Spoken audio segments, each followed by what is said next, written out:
Hello, everyone who's tuned in today. I have today with me Gudrun Teloeken, who has had a very, very stellar career in the aviation industry. I have known Gudrun now for several years. I think it's been 16 years since we first met. And I'm always amazed by her insights as far as the aviation industry is concerned. Gudrun has worked with several airports. She's worked with the Lima airport. She's worked with the Antalya airport in Turkey. She has worked with the Fraport Airport Authority for a number of years. And she was also instrumental in the participation by Fraport in the Delhi International Airport. Gudrun currently works as the co-managing director and the chief financial officer of the St. Petersburg Airport. Gudrun, you've been with this industry for I don't know, I think about 30 years. Is that correct? Not quite.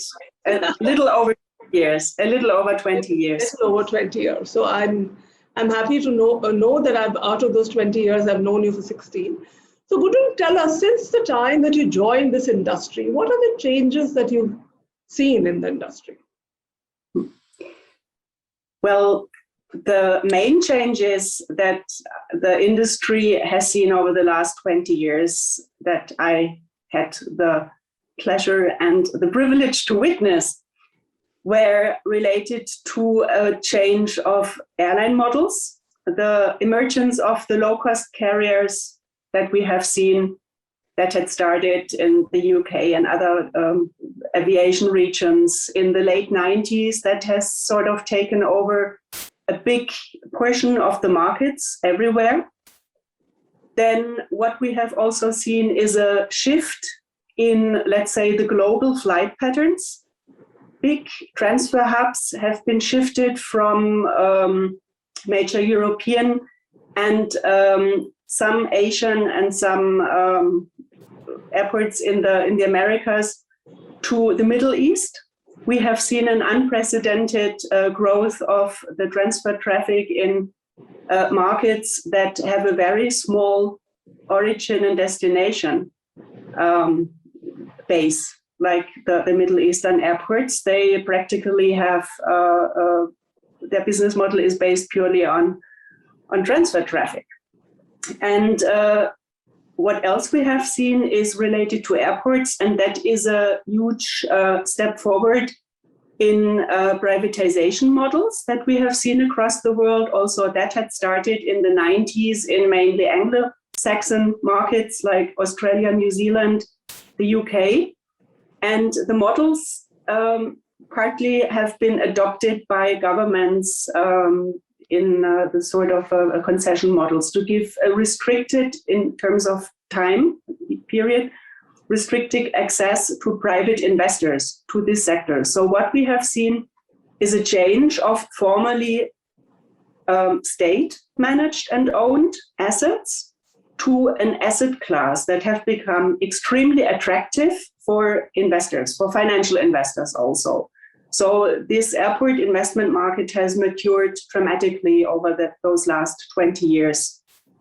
Gudrun, last year and a half, because of the pandemic, things have dramatically changed in the aviation industry. And as I look at all the greenery behind you, I was thinking about the time that we were sitting in that monastery, that winery and monastery combined and sipping Riesling. But those times almost seem to be a distant dream almost, with travel having been severely impacted.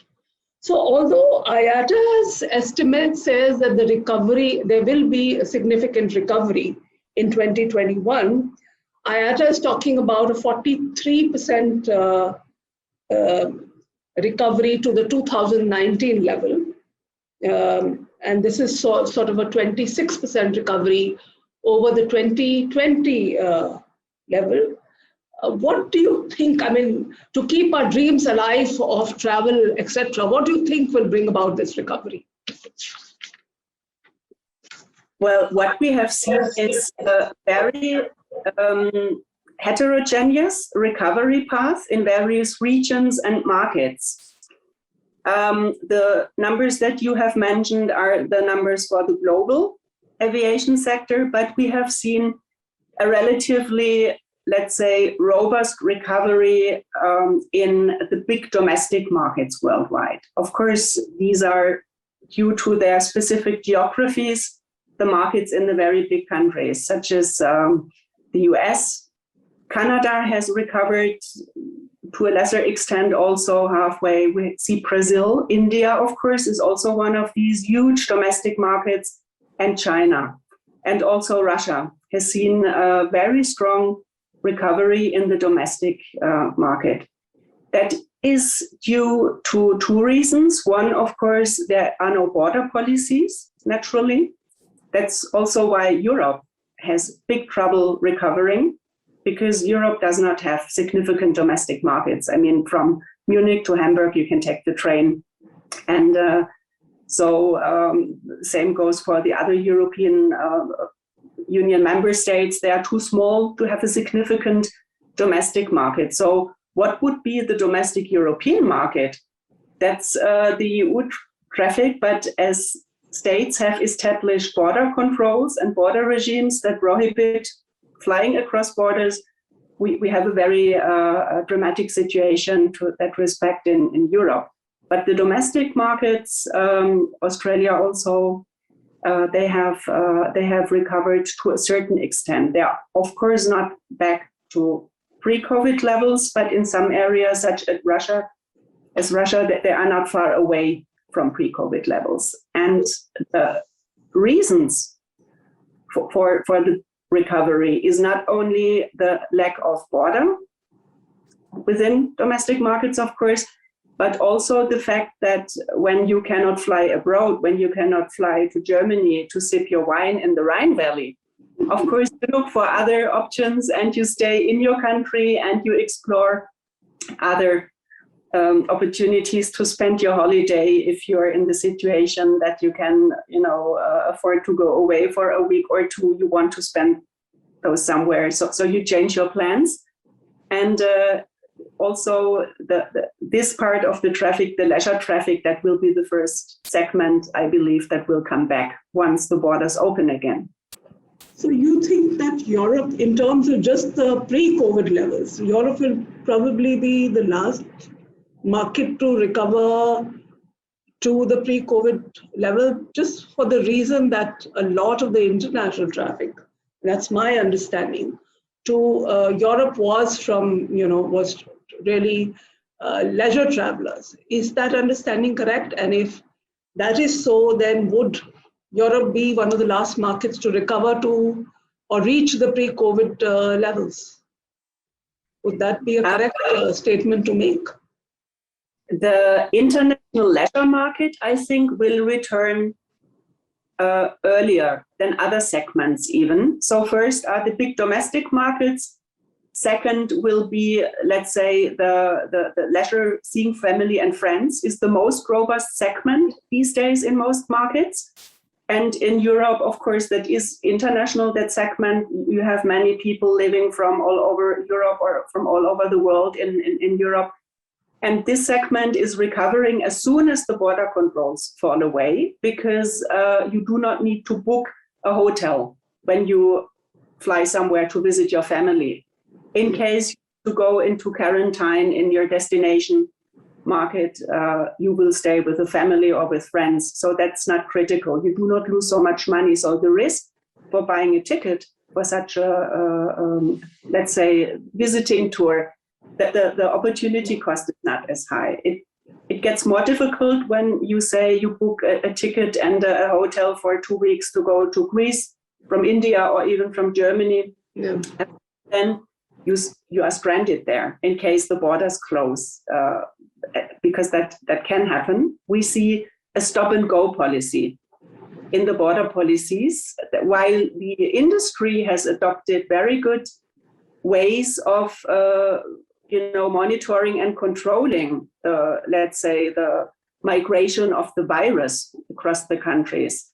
The state governments have a harder time to adopt, let's say, a unified strategy, which in my opinion would be a precondition also for all the international segments to come back. The last one that will recover the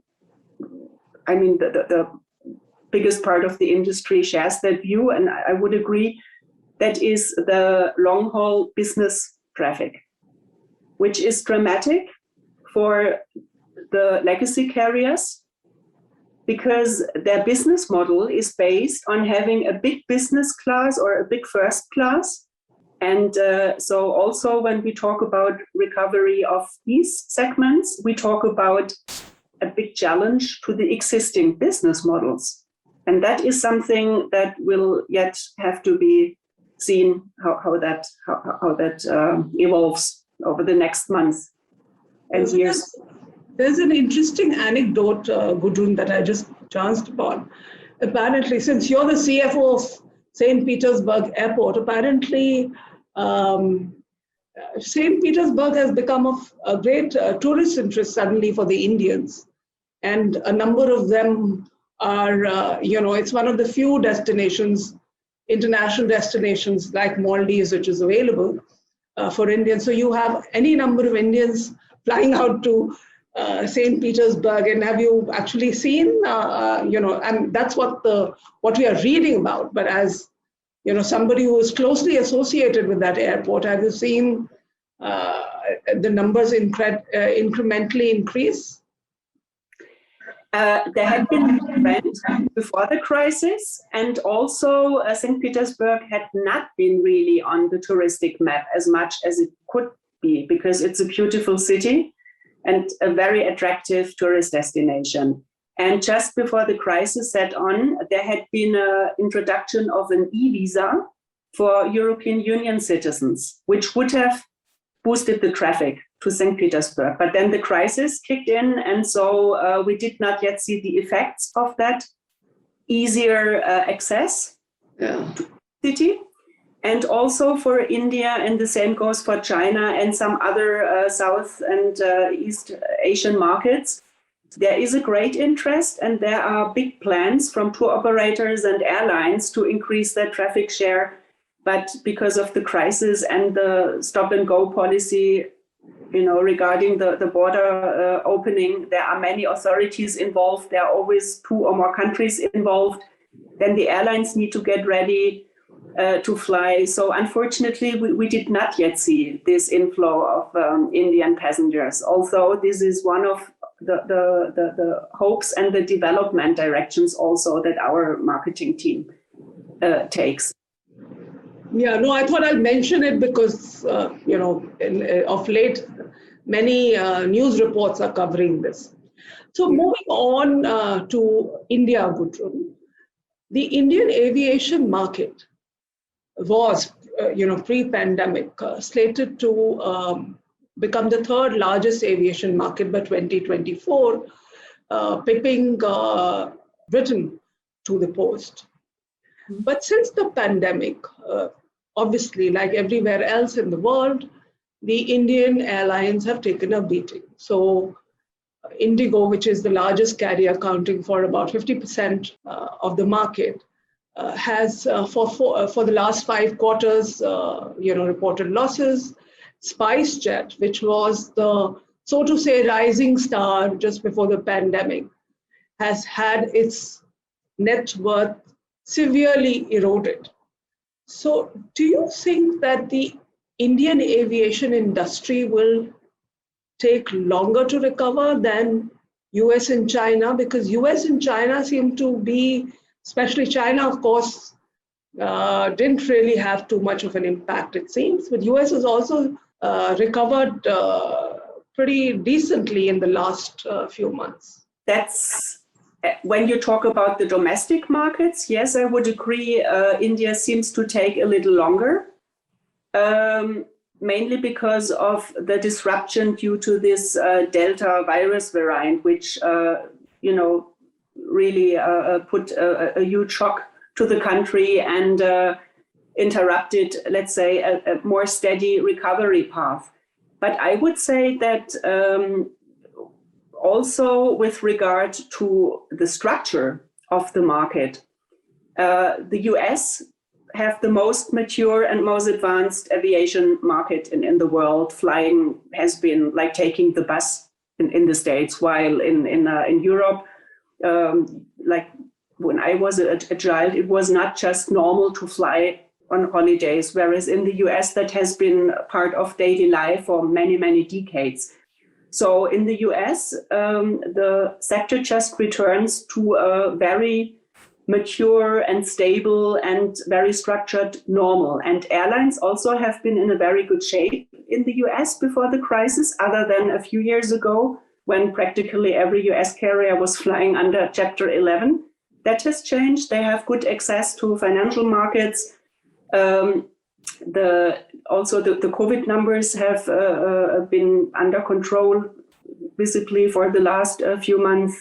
Vaccination rates have been progressed. And then when we look at China, similar, although it's a growing market as compared to the US, it's one of the fastest growing aviation markets, but the structure is a little bit more, let's say, robust in the sense that there is, of course, less market economy there, other than in India. And so in India, the market forces need to recover somehow the segment, whereas in China, this is more state-driven. Also, they had tighter control of the pandemic, which of course is easier in a country that does not have, let's say, a democratic framework, other than we have it in Europe or where you have it in India or in the United States, where the governments cannot just force people to behave in a certain way. So that makes a difference. But when we talk about the international segments, I do not see that any country's international connections would recover faster or slower, because that always depends on the bilateral agreement or understanding with the respective destination countries that you target to fly to. So this is not really in the hands of the sector, of the national sector itself, but that is dependent on many factors that are beyond control of anyone. And the international markets have not recovered anywhere to a, let's say, degree that would be worthwhile mentioning, unfortunately. So I have, one last question in this segment, because I'm mindful of your time, only on the airlines piece. So, as many as 40 airlines pretty much suspended their operations or went belly up during this, last 1.5 year period, because of the pandemic and the consequences of the same.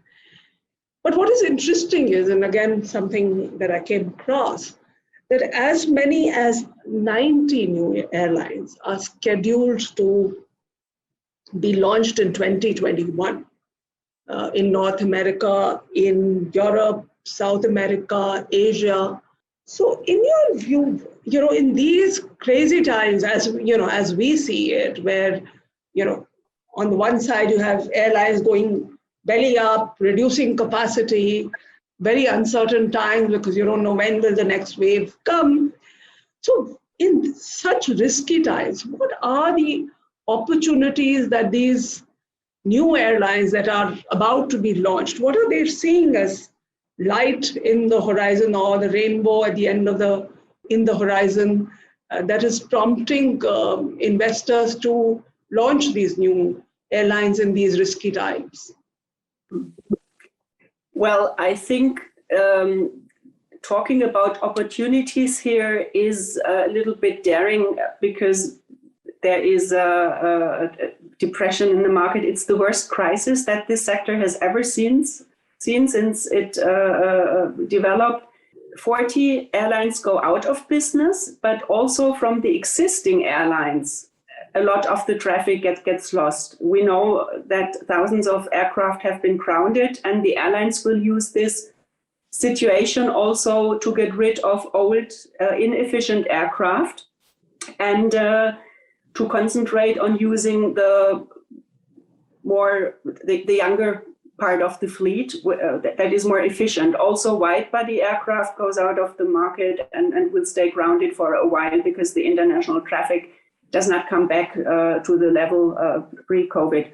So these 90 new airlines, I would need to look in more detail into who the investors are, how they will be managed, what markets they target. But I could imagine that most of them are, let's say, startups based on existing operations, but getting rid of, let's say, the balance sheets from the former operations. But that is only my guess or my reading of the situation.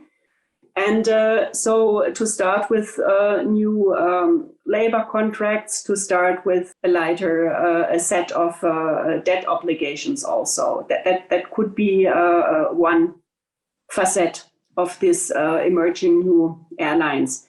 Somebody who would start as a new participant in the market with a new investor, taking advantage of the grounded aircraft in order to get cheap, let's say, capacity in, that is something that I cannot imagine will be successful. So also whether these 90 airlines, if all of them really start operations, we can look at the press clippings at the end of the year and see how many really will make it.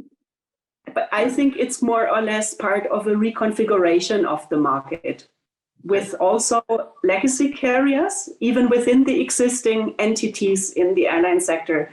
Legacy carriers will probably shift part of their operations to their low-cost operations, or they use it. Yeah, and some of these may be driven by easier, cheaper finance and the steps that the different governments have taken in terms of tax breaks. I guess so, yes. So Gudrun, with that, I'll close the airline segment. I would have loved to speak to you about all the different aspects of the aviation industry, but I would, in our next segment, confine myself to two other elements, that is the cargo segment and the airport business of the aviation industry. Thank you, viewers, for staying with us through this episode. And I look forward to seeing you again